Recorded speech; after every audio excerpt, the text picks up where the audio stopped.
ቀድሞ 53 ብር ከ60 ሳንቲም ይደጎም የነበረው የነጭ ናፍጣ ዋጋ ዛሬ ላይ 238 ብር ከ13 ሳንቲም በሊትር ቢደርስም 98 ብር ድጎማ በማድረግ በ139 ብር ከ84 ሳንቲም ለህብረተሰቡ እያቀረብኩ ነው። በተመሳሳይ በሊትር 28 ብር ከ77 ሳንቲም እየደጎምኩት የነበረው የቤንዚን ዋጋ ከፍተኛ ጭማሪ በማሳየት ዛሬ ላይ በሊትር 205 ብር ከ74 ሳንቲም በዓለም ደረጃ እየተሸጠ ነው።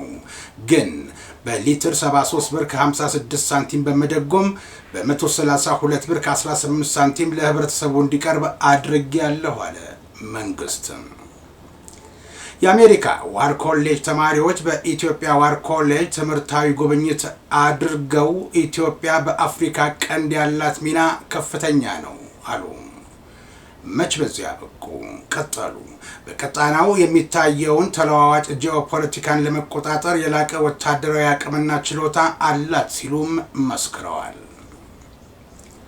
የኢፌዴሪ አየር ኃይል በአሁኑ ወቅት ጀግና ተዋጊ ፓይለቶችን፣ ኢንጂነሮችና ቴክኒሻኖችን በጥራትና በብቃት እያፈራ መሆኑን ሌተናል ጀነራል ይልማ መርዳሳ መናገራቸውንና ይህንን ግዙፍ አቅም አቀናጅቶ የሚመራና የሚያዋጋ ብቃት ያለው አመራር ማፍራት የተቋሙ የህልውና ጉዳይ ነው ማለታቸው ተሰማ። የመከላከያ ትምህርትና ስልጠና ዋና መምሪያ ኃላፊ ጀነራል ይመር መኮንን ኢትዮጵያ በቀይ ባህር ላይ ያላት ጥያቄ ከሉዓላዊነትና ከብሔራዊ ህልውናዋ ጋር የተጋመደ ታሪካዊና ተፈጥሯዊ መብት መሆኑ ሊታወቅ ይገባል አሉ።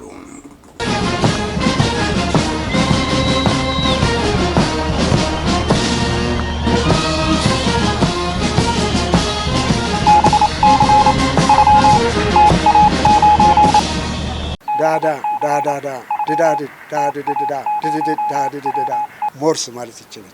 ይህ ሞርስ ነው የሚያዘጋጀው ወንድም ኢዮብ። ጤና ይስጥልኝ። ይህ በሞርስ ኮሚኒኬሽን ተዘጋጅቶ የሚቀርብላችሁ መርሃ ግብር ሲሆን በምድር ኃይል ፎሬን ሲነፋ፣ በባህር ኃይል ማስተሪንግ፣ በአየር ኃይል ፓሬድ ሲደረግ ወደ እናንተ የሚደርሰው የረቡዕ መጋቢት 2 ቀን 2018 ዓ.ም የሞርስ ዜና እነሆ ጀመረ።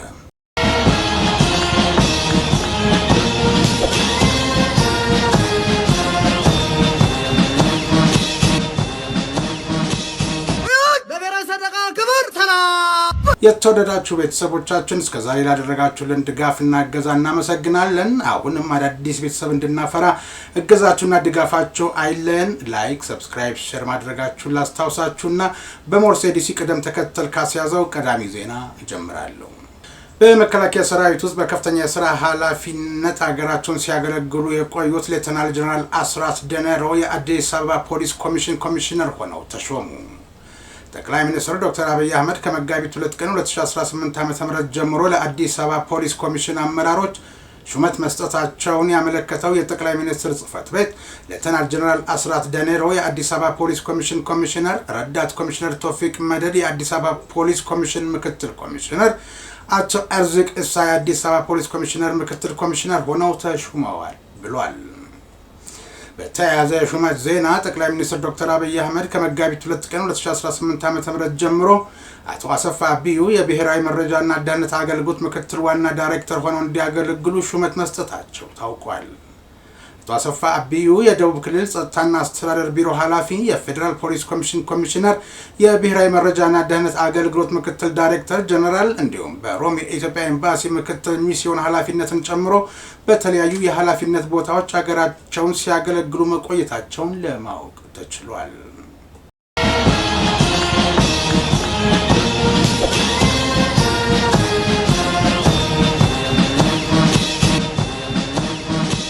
ላለፉት 7 ዓመታት የትግራይ ቴሌቪዥን ስራ አስኪያጅ በመሆን ያገለግሉ የነበሩት እና ነባር መሆናቸው የሚነገርላቸው ጋዜጠኛ ተሻለ በቀለ ተነስተው በእሳቸው ምትክ አቶ አባዲ ገብረስላሴ መሾማቸው ተሰማ።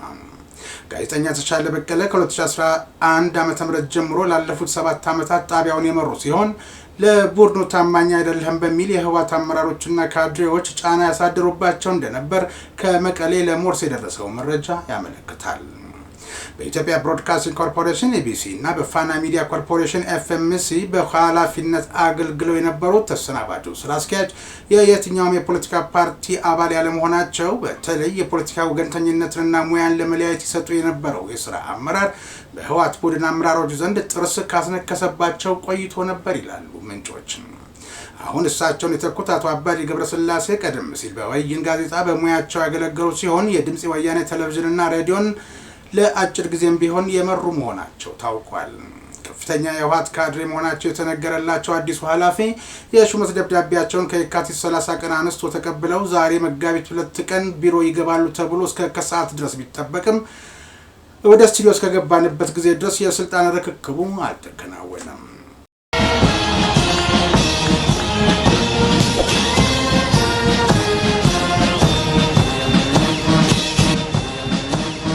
ባለፉት 18 ዓመታት በኢትዮጵያ ግዙፍ አገራዊና ዓለም አቀፋዊ ኩነቶችን ሲያስተናግድ የነበረው ሚሊኒየም አዳራሽ በሜድሮክ ኢንቨስትመንት ግሩፕ ለታቀደው ሰፊ የመልሶ ግንባታና የማስፋፊያ ስራ እንዲመች የማፍረስ ሂደቱ መጀመሩ ተሰምቷል። የታላቅ አዳራሽ እድሳትና የማስፋፊያ ፕሮጀክት በዋናነት ኢትዮጵያ ለምታስተናግደው 32ኛው የዓለም አየር ንብረት ለውጥ ጉባኤ ዝግጅት አካል ሲሆን በቦታው ላይ ሞክሲ ባይ ማሪዮት የተሰኘ ግዙፍና ዘመናዊ ሆቴል እንደሚገነባም ታውቋል። በዚህ አርኪቴክቸር የተነደፈው የመልሶ ግንባታ ፕሮጀክት ከመሬት በታች ሰፊ የመኪና ማቆሚያ፣ የላቀ የቴክኖሎጂና የተሻሻለ የእግረኞች ፍሰትን ያካተተ ሲሆን የአዳራሹን የማስተናገድ አቅምና ዘመናዊነት ይበልጥ በማሳደግ ተጨማሪ ጎብኚዎችን ለመሳብ ያለመ መሆኑ ተጠቁሟል። የሜድሮክ ኢንቨስትመንት ግሩፕ ዋና ስራ አስፈጻሚ አቶ ጀማል አህመድ ግሩፑ ለ32ኛው የዓለም አየር ንብረት ለውጥ ጉባኤ ተሳታፊዎች የሚሆኑ 1500 አልጋዎችን የያዙ 5 ዘመናዊ ሆቴሎችን በአዲስ አበባ ለመገንባት በከፍተኛ ርብርብ ላይ ይገኛል ማለታቸውን ካፒታል አስታውሶ በአዲስ መልኩ እንዲገነባ የተወሰነው ይህ አዳራሽ ለግንባታው የሚወጣው ኢንቨስትመንት መጠንና የስራ ተቋራጩ ማንነት በቀጣይ ይፋ እንደሚደረግም ተመላክቷል። ፕሮጀክቱ ሲጠናቀቅ አዳራሹ ካለው ታሪካዊ ፋይዳ ባሻገር ለዘመናዊ ከተማ ልማትና ለዓለም አቀፍ ዲፕሎማሲያዊ ኩነቶች ምቹ የሆነ መሰረተ ልማት ሆኖ እንደሚያገለግልም ታምኖበታል። እንደ ዘገባው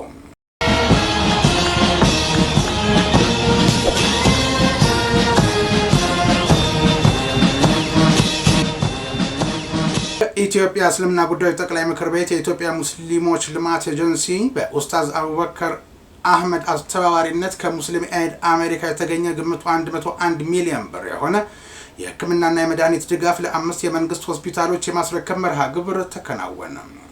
የፌዴራል እስልምና ጉዳዮች ምክር ቤት በኡስታዝ አቡበከር አህመድ አስተባባሪነት የሕክምና ድጋፍ ያደረገላቸው ለአቦምሳ ጠቅላላ ሆስፒታል፣ ለኮምቦልቻ ጠቅላላ ሆስፒታል፣ ለጉንችሬ የመጀመሪያ ደረጃ ሆስፒታል፣ ለጭናቅሰን የመጀመሪያ ደረጃ ሆስፒታል እና ለቋንጤ የመጀመሪያ ደረጃ ሆስፒታል ነው።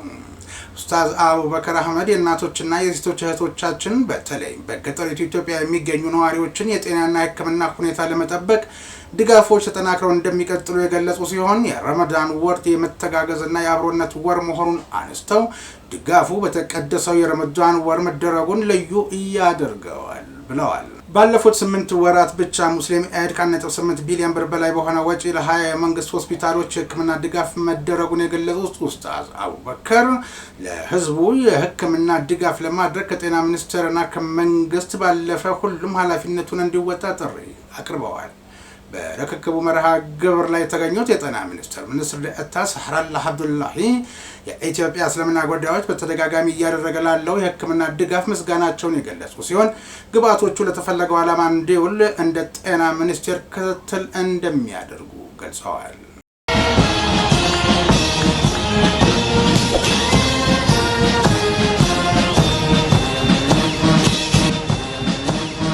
የሰራዊቱን አኩሪ ታሪክ ሰንዶ ከትውልድ ወደ ትውልድ ማሸጋገር ተገቢ መሆኑ ተገለጸ። የኢትዮጵያ መከላከያ መረጃ ሴቶችና ማህበራዊ ጉዳይ ቡድን አመራሮችና አባላት የመከላከያ ሰራዊት ሙዚየምን የጎበኙ ሲሆን በጉብኝቱ መርሃ ግብር ላይ ንግግር ያደረጉት የመከላከያ ሙዚየምና ቅርስ ጥናት አስተዳደር ዳይሬክተር ሜጀር ጀነራል ጥሩያ አሰፌ በአህጉርና ዓለም አቀፍ ደረጃ አኩሪ ታሪክ ያለን መሆኑን ጠቁመው ጉብኝቱ ሁላችንም ለሀገራችንና ለተቋማችን የበለጠ እንድንተጋ የሚያደርግ ነው ብለዋል። የኢትዮጵያ መከላከያ መረጃ ሴቶችና ማህበራዊ ጉዳይ ቡድን መሪ ሌተና ኮሎኔል ኢየሩሳሌም ቸገኝ በበኩላቸው የዘንድሮውን የሴቶች ቀን ምክንያት በማድረግ ሙዚየሙን እንደጎበኙ አውስተው የሰራዊቱን አኩሪ ታሪክ ሰንዶ ከትውልድ ወደ ትውልድ እንዲተላለፍ መደረጉ የሚደነቅና የዚህ ታሪክ አካል በመሆናችን ኩራት ይሰማናል ሲሉ ተናግረዋል። የጉብኝቱ ተሳታፊዎችም ሙዚየሙ የሰራዊታችን የድል ታሪክ መነሻን ያየንበት በመሆኑ እኛም አሸናፊነትን ጠብቀን ታሪክን ለቀጣዩ ትውልድ ማስተላለፍ እንዳለብን የበለጠ የሚያነሳሳ ነው ሲሉ አስተያየታቸውን ሰጥተዋል ሲል የዘገበው ያሬድ ጥላይ ነው።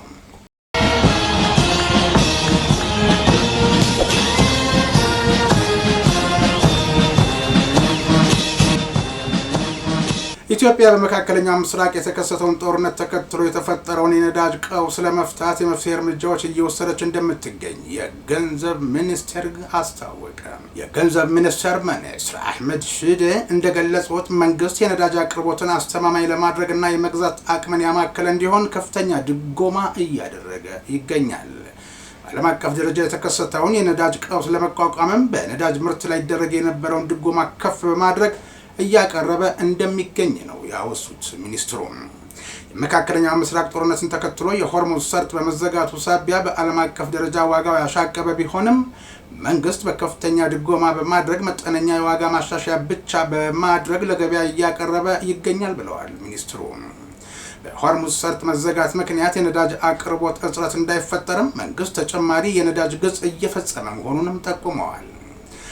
ትናንት የተደረገው የዋጋ ማሻሻያ አሁን ካለው የነዳጅ ገበያ አንጻር ከፍተኛ ድጎማ የተደረገበት እንደሆነ የጠቆሙት የገንዘብ ሚኒስትሩ አህመድ ሺዴ ቀድሞ 53 ብር ከ68 ሳንቲም ይደጎም የነበረው የነጭ ናፍጣ ዋጋ ዛሬ ላይ 238 ብር ከ13 ሳንቲም በሊትር ቢደርስም መንግስት 98 ብር ድጎማ በማድረግ በ139 ብር ከ84 ሳንቲም ለህብረተሰቡ እያቀረበ እንደሚገኝ አስረድተዋል።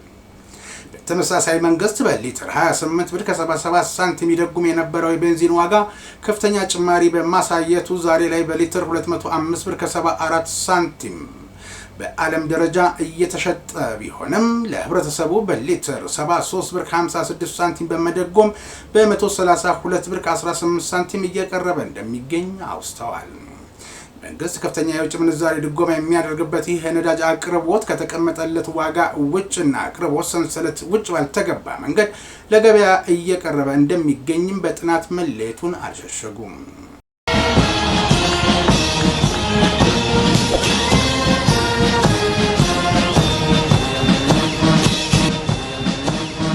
የአሜሪካ ዋር ኮሌጅ ተማሪዎች የመከላከያ ዋር ኮሌጅን ጎበኙ። የመከላከያ ዋር ኮሌጅ የዓለም አቀፍ ደረጃውን ጠብቆ በአፍሪካ ተመራጭ የልህቀት ማዕከል ሆኖ ለመገኘት በጥራትና በትጋት ዘርፈ ብዙ ተግባራት እያከናወነ የሚገኝ መሆኑን በጉብኝቱ ወቅት ተወስቷል። በምርምርና ጥናት በኢንፍራስትራክቸር እንዲሁም የሚሰጠውን የመማር ማስተማር ሂደትን የአሜሪካ ዋር ኮሌጅ ተማሪዎች በትምህርታዊ ጉብኝታቸው ቃኝተዋል። ጎብኚዎቹ የመከላከያ ዋር ኮሌጅ ኢትዮጵያ በአፍሪካ ቀንድ ያላት ሚና ከፍተኛ እንደሆነ ጠቅሰው በቀጣናው የሚታየውን ተለዋዋጭ ጂኦፖለቲካን ለመቆጣጠር የላቀ ወታደራዊ አቅምና ችሎታ እንዳላትም መስክረዋል። የተለያየ የመከላከያ ተቋማት ተዘዋውረው እንደተመለከቱት መከላከያ በመማር ማስተማርም ሆነ በሌሎች ዘርፎች የኢትዮጵያ ዘመናዊ መከላከያ ሰራዊት ለመገንባት ከፍተኛ ጥረት እያደረገ እንደሆነ ተናግረዋል። የመከላከያ ዋር ኮሌጅ ዋና አዛዥ ብርጋዴር ጀነራል ጥላሁን ደምሴ አጠቃላይ የተቋማዊ ገጽታውን ለጎብኚዎቹ ያስረዱ ሲሆን ሀገራችን ኢትዮጵያ በአፍሪካ ቀንድ ያላትን ስትራቴጂያዊ ጠቀሜታና ሚናን በመረዳት ብሔራዊ ጥቅምን ሊያስጠብቁ የሚችሉ ከፍተኛ አመራሮችን በማሰልጠንና በማስተማር የተቋሙን ፍላጎት እያሳካ መሆኑን ገልጸዋል። ዘገባው የአሰፉ ግርማይ ነው።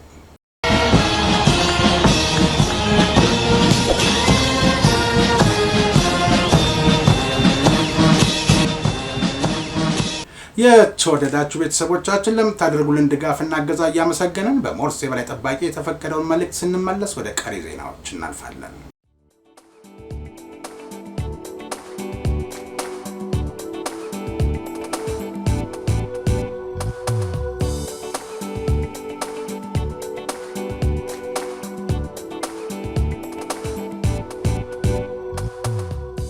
ሜጀር ጄኔራል ጥሩያ ሰፊ ይባላል። ይሄ አጠቃላይ እንግዲህ ሙዚየሙ ከ1940ዎቹ ጀምሮ በዛን ጊዜ የነበሩ መሪዎች እየታሰበ እየተሰራ ግን ሳይፈጸም የቆየ ሙዚየም ነው። አሁን ከለውጡ በኋላ እንደገና በተወሰነው ኃላፊዎቻችን በወሰኑት መሰረት ይሄ ሙዚየም እንደ አዲስ ሊገነባ ተችሏል። እንግዲህ ዋናው ዓላማው እንግዲህ ሀገራችን ትልቅ ነች። ሀገራችን ትልቅ ታሪክ አለው። በተለይም ደግሞ ወታደራዊ ታሪኩ በጣም ሰፊ ነው። ያ ሰፊ ታሪክ ደግሞ እንዲሁ መቅረት መቻል የለበትም። ያ ሰፊ ታሪክ ትውልዱ እንዲማርበት መገንባት መቻል አለበት፣ መሰነድ መቻል አለበት። እሳቤው ይሄ ነው። መጪው ትውልድ ታሪኩን የሚማረው ታሪኩ ሲቀመጥ ነው። እንዲሁ ሲሆን ግን አፈ ታሪክ ነው፣ ወሬ ነው ሊሆን የሚችለው እና ዋናው ዓላማው ወታደራዊ ታሪኮቻችን ትውልዱ እንዲማርበት፣ ትውልዱ ከአባቶቹ ታሪክ ከአያቶቹ ታሪክ ተምሮ ራሱን ለቀጣዩ ደግሞ እንዲያዘጋጅ በማሰብ የተገነባ ሙዚየም ነውና ይሄ ሙዚየም እንግዲህ ታሪክ የሚጀምረው ዋና ሙዚየም ሲገነባ ትርክቱ የሚጀምረው ከአክሱም ዘመነ መንግስት ጀምሮ እስካሁን እስካለው ወታደራዊ ታሪኮቻችን እዛ አዲሱ የሚገነባ ሙዚየም ላይ ይቀመጣል ማለት ነው። ይሄ ጊዜያዊ ሙዚየም ነው። ያ እስከሚገነባ ድረስ ትውልዱ እየመጣ ታሪኩን እንዲያይ ለዛ ታሳቢ በማድረግ ነው ሊገነባ የቻለው። አባቶቻችን የሚገርመው ነገር እዚህ ያያያችኋቸው በአድዋ ጦርነት ጊዜ አባቶቻችን ይጠቀሙባቸው የነበሩ መሳሪያዎች አሉ። እነዛ መሳሪያዎች ደግሞ ቫራይቱ የተለያየ ነው። ከአሜሪካን አለ፣ ከሶቪየት ህብረት አለ፣ ከቼኮስሎቫኪያ አለ፣ ከቻይና አለ፣ ከተለያየ አገር ነው። ሀገራቸውን ለመጠበቅ አባቶቻችን ምን ያክል ዋጋ ይከፍሉ እንደነበረ ምን ያክልም ደግሞ አገር ማዶ ተሻግረው ዲፕሎማሲው ውስጥ ገብተው ሀገራቸውን ለመጠበቅ ያደርጉት የነበረውን እንቅስቃሴ ያሳያል ማለት ነው። ስለዚህ ከዚህ ትውልዱ ምን ያክል ታሪክ ለመጠበቅ ይንቀሳቀሱ እንደነበረ ይሰሩ እንደነበረ ይሄም ደግሞ ዝም ብሎ አይደለም መስዋዕትነትም ጭምር ነበረው ማለት ነው። ሀገር የተገነባው እንዲሁ አይደለም፣ በደም አሻራ መስዋዕትነት ተከፍሎበት ነውና ትውልዱ ከዚህ ነው የሚማረው። ቀጣይም ሰራዊቱም ራሱ የሚጀግነው በራሱ በአባቶቹ በአያቶቹ ታሪክ ነውና የራሱን ታሪክ እንዲሁ ሰንደ ስታስቀምጥ ሰራዊቱ ይጀግናል። ትውልዱ ደግሞ በአባቶቹ ታሪክ እንዲኮራ ያደርገዋል። ቀጣይም ራሱን ደግሞ ሀገሩን ለመጠበቅ ዝግጁ እንዲሆንም ያደርገዋልና እነዚህ መሳሪያዎች ራሳቸው ይናገራሉ። ምንም አስረጂ አያስፈልግም። እዚህ የተቀመጡት ነገሮች ተጨባጭ አባቶቻችን የከፈሉትን መስዋዕትነት ምን ያክል መስዋዕትነት ከፍለው ምን ያክል ደክመው ከዛም በኋላ ደግሞ ሰራዊታችን ከዛ ከአባቶቻቹ ታሪክ ተቀብሎ በሰላም ማስከበሩ ሊሆን ይችላል። እዚሁም ደግሞ በሀገራችን ውስጥ በሚፈጠሩ ግጭቶች መስዋዕትነት እየከፈለ ሀገሩን እያስጠበቀ እንዳለ ያሳያል። ትውልዱ ከዚህ መማር መቻል ይችላል። ዛሬ ምክትል ጠቅላይ ሚኒስትሩ መጥተዋል። በእውነቱ በጣም ነው ደስ ያለን። ሌላውም ደግሞ እንዲመጣ ግፊትም ይፈጥራልና ባዩት ነገር በጣም ተደስተዋል፣ በጣም ተደምመዋል። መከላከያ ውስጥ እሳቸውም እንደነበሩ ታሪክ ያስረዳል። ራሳቸውንም ጭምር ያዩበት ነውና በዚህ በጣም ተደስተናል። ሌላውም ማህበረሰብ መምጣት ይችላል። በነገራችን ላይ እዚህ ሙዚየም ላይ አንዳንድ ዩኒቨርሲቲ ፒኤችዲያቸውን መጥተው ሰርተዋል። አሁን ሲነግሩኝም ነበርና መጽሐፍም ያወጡም አሉና እዚህ ያለው ታሪክ ቀላል ታሪክ አይደለም። በተለይም አርካይቡ ከ100 ዓመት በላይ ያለው የሀገራችንን ታሪክ የሚሊተሪ ታሪክ፣ ዲፕሎማሲ፣ የመዘመቻ፣ የመረጃ የያዘ አርካይብ ነውና በጣም ትልቅ ታሪክ ነው። ተመራማሪዎች እዚህ መጥተው ቀደምት እንዳደረጉት ሁሉ መመራመር፣ መጻፍ፣ መሰነድ ይችላሉ። ተማሪዎች፣ ማንኛውም ማህበረሰብ መጥቶ እንዲጎበኝ ክፍት ነው ማለት ነው። ይህን ሙዚየም ማየት ማለት ሀገር እንዴት እንደተገነባች፣ ሀገር እንዴት ተጠብቃ እንደቆየች ባለው ነገር ላይ ማየት ይቻላልና ትልቅ ሙዚየም ነው። ቀጣይ የሚገነባ ሙዚየም ሲገነባ ደግሞ አጠቃላይ ሂስትሪውን ጨምሮ ያሳያልና ማንኛውም ማህበረሰብ መጥቶ ማየት ይችላል። ክፍት ነው። ምክትል ጠቅላይ ሚኒስትር ስለመጡ ደግሞ በጣም ተደስተናል። ለእኛ ትልቅ አቅም ነው። ይበልጥ እንድንሰራ እንድንበረታታ ያደርገናል። ሌላው ማህበረሰብ መጥቶ እንዲጎበኝ እንትን ይላልና ክፍት ነው። መጥቶ ማየት ይቻላል።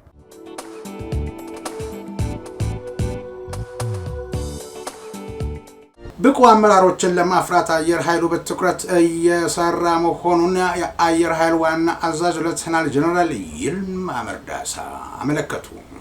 በአየር ኃይል አካዳሚ አመራር ኮሌጅ ለ5 ሳምንታት የወታደራዊ አመራርነት ስልጠናን ሲወስዱ ለቆዩ ከፍተኛ መኮንኖች ሰፊ የልምድ ልውውጥ ስልጠና በተሰጠበት ወቅት የኢፌዴሪ አየር ኃይል ዋና አዛዥ ሌተናል ጀነራል ይልማ መርዳሳ መሪ ማለት አሉ። መሪ ማለት ለቆመለት ታላቅ ዓላማ ጸንቶ የሀገርና የተቋምን ብሔራዊ ፍላጎት የሚያሳካ እንጂ በቃላት ብቻ የሚገለጽ አይደለም ብለዋል። መሪ በሚያደርገው ተግባር እንደሚመዘን የገለጹት ሌተናል ጀነራል ይልማ መርዳሳ አንድ መሪ በስራ ታታሪነት ምሳሌ መሆን፣ የአእምሮ የሞራል ጥንካሬን መላበስ እንዲሁም በማንኛውም አስቸጋሪ ሁኔታ ውስጥ ሆኖ ችግር ፈቺና ታማኝ መሆን እንደሚጠበቅበት አጽንኦት ሰጥተዋል። ወታደራዊ መሪ ባልተገመቱና በቅጽበታዊ ሁኔታዎች ውስጥ ትክክለኛ ውሳኔ መስጠት የሚችል መሆኑን ገልጸው አመራሮቹ በሰላም ጊዜ ሰራዊቱን ለውጊያ ከማዘጋጀታቸው ባለፈ ስነ ልቦናዊ እንዲሁም ቴክኒካዊ ሁኔታዎችን አጣምሮ በመገንባት ለማንኛውም ተልዕኮ ዝግጁ ማድረግ እንደሚጠበቅባቸው አሳስበዋል። አየር ኃይሉ በአሁኑ ወቅት ጀግና ተዋጊ ፓይለቶችን፣ ኢንጂነሮችን እና ቴክኒሻኖችን በጥራትና በብቃት እያፈራ መሆኑን የጠቀሱት ዋና አዛዡ ይህንን ግዙፍ አቅም አቀናጅቶ የሚመራና የሚያዋጋ ብቃት ያለው አመራር ማፍራት የተቋሙ የህልውና ጉዳይ መሆኑን ገልጸዋል። በመሆኑም ከፍተኛ መኮንኖቹ የተሰጣቸውን የሰው ኃይልና ንብረት በእንክብካቤ መያዝ፣ ከመጥፎ አመለካከትና አስተሳሰብ መውጣት እንዲሁም በዲሲፕሊንና በሁሉም ረገድ ምሳሌ በመሆን ሰራዊቱን ማሰልጠንና ማብቃት እንዳለባቸው አቅጣጫ ሰጥተዋል። የስልጠናው ተሳታፊ ከፍተኛ መኮንኖች በበኩላቸው ከዋና አዛዡ ያገኙ ስልጠና ለቀጣይ ተልዕኳቸው ትልቅ ስንቅ እንደሆናቸውም ገልጸዋል። በሌላ በኩል የዚሁ ስልጠና አካል በሆነው መርሃ ግብር ከፍተኛ መኮንን ሰልጣኞች ከጀነራል መኮንኖች ጋር በመሆን የአየር ኃይሉን ግቢ ይበልጥ ለማልማትና የአካባቢ ጥበቃ ስራን ለማጠናከር የታለመ የችግኝ ተከላ ስነ ስርዓት አከናውነዋል። ዘገባው የይታያል ምህረት ነው።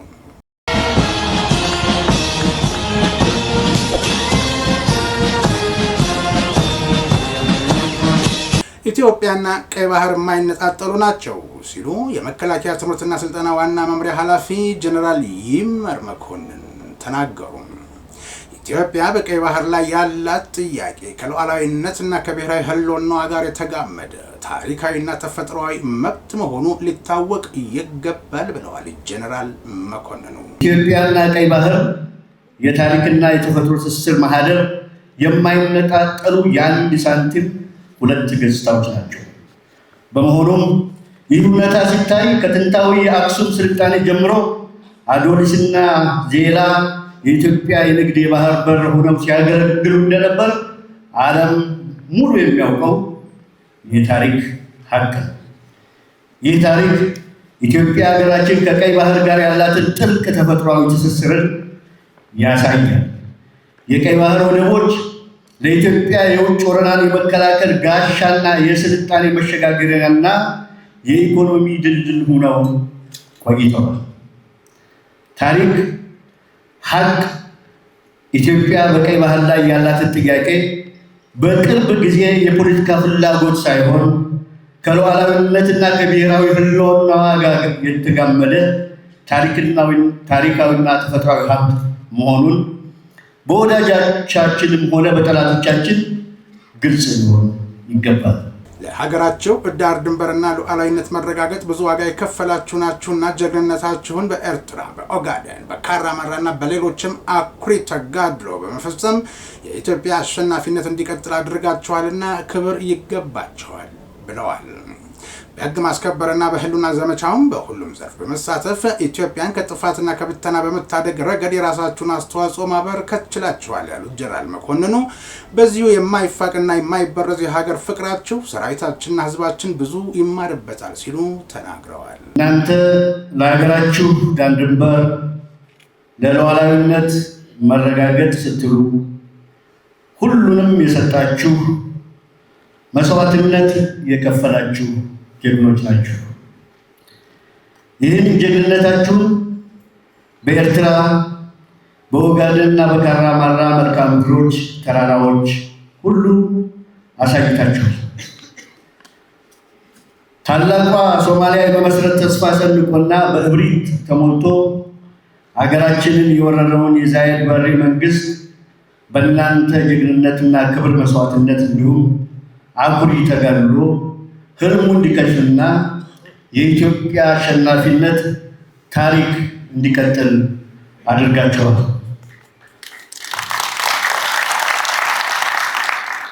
በ1990 ዓ.ም በኤርትራ የተከፈተብን የወረራ ጦርነትን በወያኔ የተፈጠረባችሁን በደልና ግፍ ወደ ጎን በመተው በጭንቅ ጊዜ ደርሳችሁ ዳግም አገራችሁን ታድጋችኋል፣ መስዋዕትነት ከፍላችኋል። ለዚህም ክብር ይገባችኋል። በህግ ማስከበር እና የህልውና ዘመቻ ላይ በሁሉም ዘርፍ በመሳተፍ ሀገራችሁን ኢትዮጵያ ከጥፋትና ከብተና ለመታደግ የራሳችሁን አስተዋጽኦ አበርክታችኋል። በልባችሁ ውስጥ የሚነደውን ጥልቅ የእናት ሀገር ፍቅር ስሜት እኛ የአሁኑ የሰራዊት አባላት ልጆች በእጅጉ እናደንቃለን። ቢገፉት የማይገፋ ቢፍቁት የማይፋቅ በበደልና በግፍ የማይበረዝ ለሀገራችን ያላችሁን ቀናኢ አመለካከት በእጅጉ እናከብራለን። የሀገራችን ሁሉም ዜጎች ከእናንተ ብዙ ይማራሉ ብለን እናምናለን። ስለዚህም ክብር ይገባቸዋል። የኢፌዴሪ መከላከያ ሰራዊትን ለእናንተ በድጋሚ ትልቅ ዋጋና ክብር ይሰጣል። ቀይ ባህር ከጂኦፖለቲካዊ ስትራቴጂካዊ ቀጠናዊና ዓለም አቀፋዊ ለኢኮኖሚያዊ ፋይዳ ወሳኝ ከመሆኑም በላይ በቀጠናው የሚታዩ የጸጥታ ስጋቶችን በጋራ ለመከላከል የሚያስችል ትልቅ አቅም የሚፈጥር መሆኑንም ጀነራል ይመር ገልጸዋል። ኢትዮጵያ በቀይ ባህር ላይ ያላት የባለቤትነት ወይም የመጠቀም መብት መከበር የውጭና የገቢ ንግድ ወጪን መቀነስ ለሀገራዊ እድገት ብቻ ሳይሆን ለአካባቢያችን ሀገራትን ጭምር የገበያ ትስስር በመፍጠር የጋራ ብልጽግናን ወይም ደግሞ ሰጥቶ መቀበል መርህን የሚያረጋግጥ ኢኮኖሚያዊ ሞተር መሆኑን የሚታመን ነው። የቀይ ባህር ከጂኦፖለቲካዊ ሚዛንና ስትራቴጂካዊና ቀጠናዊ ፋይዳ በዓለም አቀፍ የንግድ መስመር እንቅስቃሴ ውስጥ ቁልፍ ስፍራ በመሆኑ ኢትዮጵያ በዚህ ስትራቴጂካዊ ቀጠና ውስጥ ያላት ተሳትፎ የሚኖራት ተደራሽነት ለቀጠናው ሰላምና መረጋጋት ወሳኝ ሚና ስለሚኖራት የቀይ ባህር ጉዳይ የኢትዮጵያ ብሔራዊ ጥቅም ከማስጠበቅ ባለፈ በአካባቢው የሚታዩ የጸጥታ ስጋቶችን በጋራ ለመከላከል የሚያስችል ስትራቴጂካዊ አቅምና ጠቀሜታ የሚፈጥር መሆኑን በአጽንኦት ሊታይ ይገባል። የኢትዮጵያ የቀይ ባህር ጉዳይ የህልውና ጥያቄያችን ነው ብለው የማህበሩ አባላት በጉዳዩ ላይ የበኩላቸውን አስተዋጽኦ ለማበርከት ዝግጁ መሆን ይገባቸዋል። መከላከያም ከፍተኛ ክብርና እገዛ አለው ሲሉ ተናግረዋል። ጀነራል መኮንኑ የቀይ ባህር ጉዳይ የህልውና ጥያቄያችን በመሆኑ መገንዘብ በመላው ሀገራችን የሚገኙ የማህበሩ አባላት በንቃት በመሳተፍ ሁኔታውን በትኩረት መከታተል ላይ መሆናችሁ ተገቢና ወቅታዊ የኢትዮጵያ ብሔራዊ ፍላጎት አጀንዳ ላይ ለመመካከር በዚህ ደረጃ መድረክ በመዘጋጀቱ የኢፌዴሪ የሀገር መከላከያ ሚኒስቴር ከፍተኛ አድናቆት እንዳለው ላረጋግጥላችሁ እወዳለሁ። ወደብና ቀይ ባህር ከኢትዮጵያ ጋር እንዴት ይታያሉ በሚል በተዘጋጀው ወቅታዊ ወሳኝ የፓናል ውይይት የሚያነጋግርና የሚያወያይ ሀገራዊ አጀንዳ ነው ብለን እናምናለን። በዚህ ረገድ የተነሱ ዋና ጭብጦችም ጉዳዩን ከተፈጥሮ ከኢኮኖሚያዊና ጂኦፖለቲክ አንጻር ከዲፕሎማሲ አንጻርና በአጠቃላይ ከሕግና ከታሪክ አንጻር እያዛመዱ ማየቱ ጠቃሚ ነው። ኢትዮጵያ ያጣችው የባህር በር በአሁኑ ትውልድ ይመለሳል። ኢትዮጵያ በጀግኖች ልጆቿ ታፍራና ተከብራ ለዘላለም ትኑር።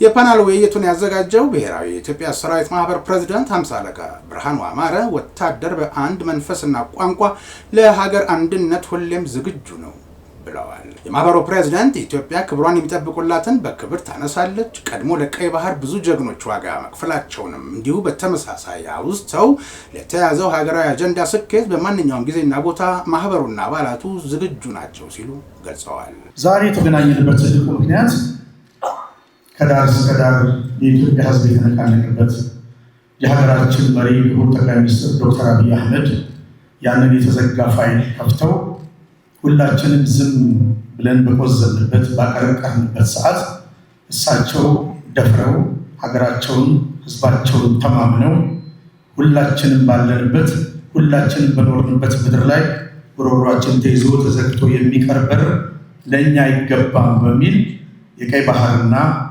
የአሰብን ጉዳይ ለኢትዮጵያ የባህር በር ጉዳይ እንደሚያስፈልግ አጽንኦት ሰጥተው እየገለጹ ለኛ ደግሞ እንደ ኢትዮጵያ ሕዝብ እንደ ወታደር ብቻ ሳይሆን የተቀበልነው ኳስ ተጫውተን በአግባቡ ጎል ማግባት ስለሚጠበቅብን ወታደሮች ነንና በዛ ሀሳቢ ውስጥ የተዘጋጀ ሲምፖዚየም ነው።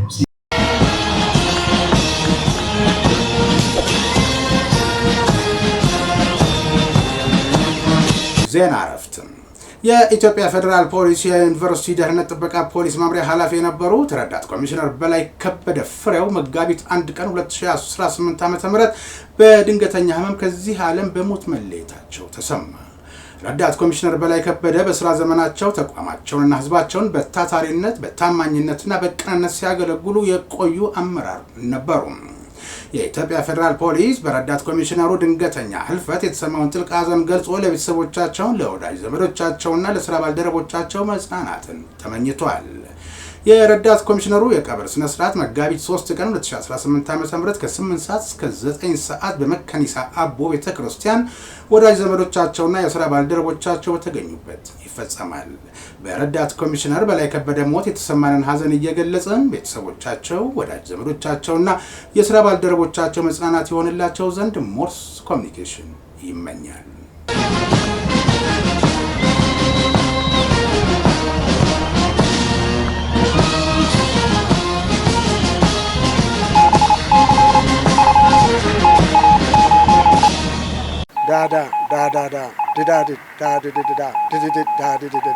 ሞርስ ማለት ይችላል። ይህ ሞርስ ነው የሚያዘጋጀው ወንድም ኢዮብ። የተወደዳችሁ ቤተሰቦቻችን እስከ ዛሬ ላደረጋችሁልን ድጋፍ ምስጋናችን ይድረሳችሁ። በምድር ኃይል ፎሬን ሲነፋ፣ በባህር ኃይል ማስተሪንግ፣ በአየር ኃይል ፓሬድ ሲደረግ ወደ እናንተ እንዲደርስ በሞርስ የበላይ ጠባቂ የተዘጋጀው የረቡዕ መጋቢት 2 ቀን 2018 ዓ.ም የሞርስ ዜና የእስካሁኑ ነበር። እኔ ኢዮብ ደመቀ ዜናውን ወደ እናንተ አደረስኩ። በቀጣይ የሞርስ ዜና እንጠብቃችኋለን። እስከዚያ ድረስ ጤና ይስጥልኝ።